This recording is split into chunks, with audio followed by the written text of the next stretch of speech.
I really have an honored guest with me today, Dr. Um, Marlene Carson. Dr. Marlene Carson is a woman of God who I met a few years ago. She is a phenomenal woman of God, and she is the epitome of an overcomer.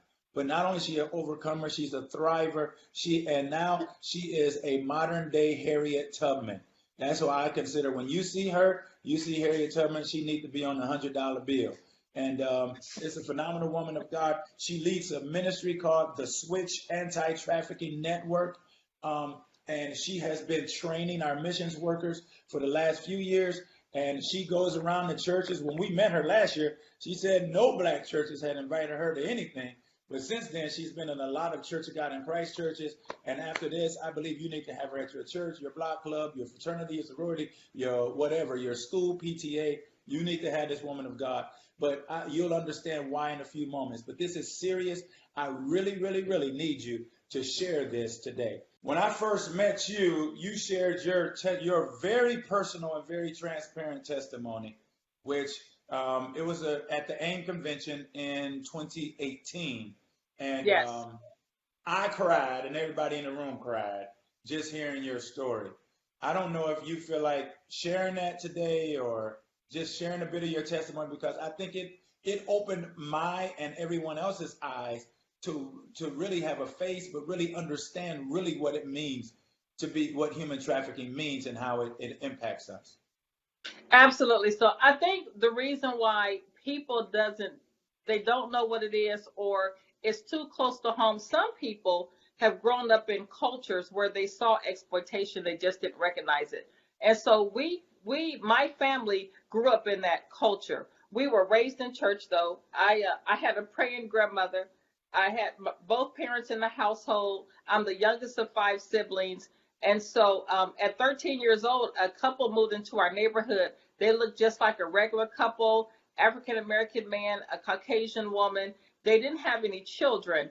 And so when they moved into our neighborhood, they were welcoming. They were chaperones at our school.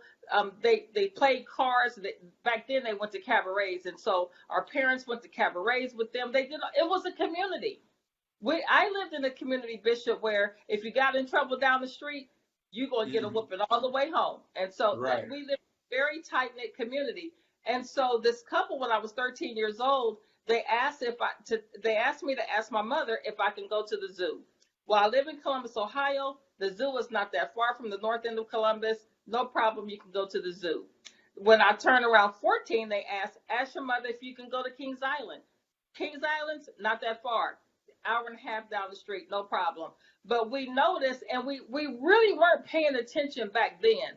Now we understand this was coercion. This was grooming.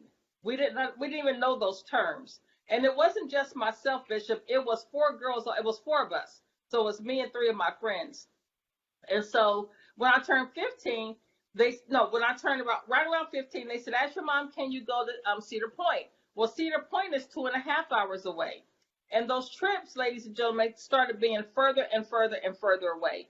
So then the day comes when they say, ask your mother, can you go to New York City? Now, they had already got the permission of 3 other parents for their children to go to New York City. Of course, at 15, I wanted to go to New York City. My friends were going to New York City. I actually modeled at the time, and I wanted to see what New York City was about. That was like the dream for every young girl at that time in my neighborhood. And so, of course, my mother said, no, you are not going to New York City. And so we didn't know this, unbeknownst to me. This man told us when to ask my parents. So, they would tell us, ask your mom when she's on the phone. We now understand he was saying, ask when she's distracted. Mm-hmm. So for the parents out here, when your children, we know now, children know when to get your attention, when you're not paying attention, when you're distracted by something and they want to get that answer. When mom says no and dad can say yes, children know all these things. And so my mother still didn't fall for it. She's like, no, you're still not going. And I would ask when she was on the phone. I did exactly like they told me. And one day my aunt came over, and my aunt, we were outside jumping rope. They don't do that anymore. But we were outside jumping rope. And my aunt's car pulled up. She had been in a wreck. You can clearly see the car was wrecked. Her face was messed up. She was bloody, and she was going into our house. And the guy said, "Go ask your mom now." And that's when I went in the house, and it totally changed the trajectory of my life. I asked my mother when she was trying to care for my aunt, and my mother said yes. Mm. And I was excited. I was happy, and I could go with my friends, so I thought. And the interesting thing, Bishop, we actually sung church songs all the way to New York City. Wow. It was, every time I tell this story, I just remember every song we sung. We had a great time going up there. We went to Canal Street, and we were supposed to go see a Broadway show at 8 o'clock. And they told us to be back at the hotel. When we got to the hotel, they had these clothes hanging around the room. And the guy gave me a blue lace dress with pasties and a thong. Now, I'm going to tell you, I'm a church girl. I never saw pasties or a thong in my entire life. I didn't even know what that was. And so one of the girls said, "We're not putting those clothes on." And he smacked her. And so I looked up at his wife. Now, this woman had fed me soup when I was sick. She tucked me in bed. You talking about people that's grooming kids? They knew how to do it. And so I looked up at her, and I like, what's going on? And she looked at me and said, "Just do what he says." And that weekend, Bishop, I was sold 27 times as a virgin girl raised in the church.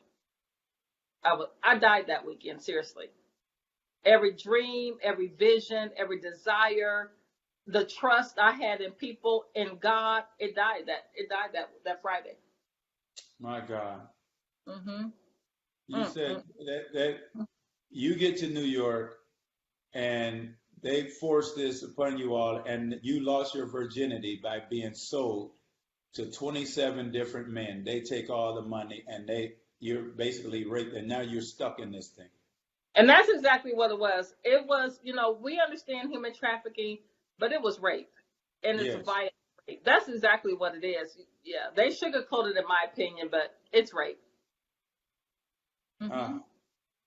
I know you said you were on the drill team, you were in the choir. Oh yeah, very active, very active. I mean, I was the girl that didn't know a stranger, didn't meet a stranger, and just very outgoing, loved on everybody, and was very active in cheerleading, the choir, played in the band.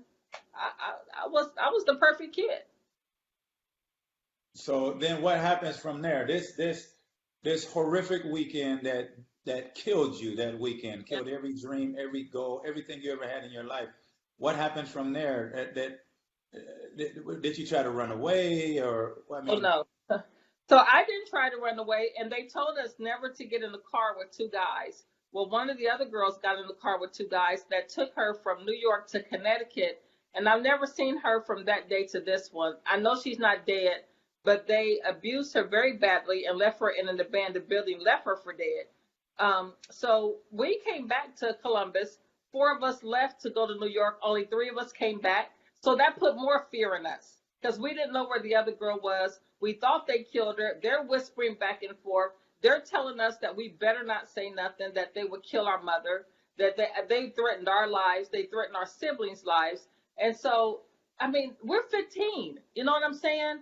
At 15 years old, I believe what they said. Right. I believe they had killed that girl, and they put the fear of God in me. So when we came back to Columbus and we were questioned by law enforcement, we were questioned by our parents, I didn't talk. So I left this bubbly, outgoing girl and came back and wouldn't talk and stayed in my room all the time. Whoa. Mm-hmm. That was probably the number one sign that something serious happened. And so the story didn't end there, Bishop. I came home 2 weeks later. We lived across the street from the school. 2 weeks later, I'm going to school. I see his car pull up in the school parking lot, and I start to run. He tells me to get in the car. And when I don't do it, his brother snatches me, throws me in the car, and they kept me for 8 months. And they sold me around the country for 8 months.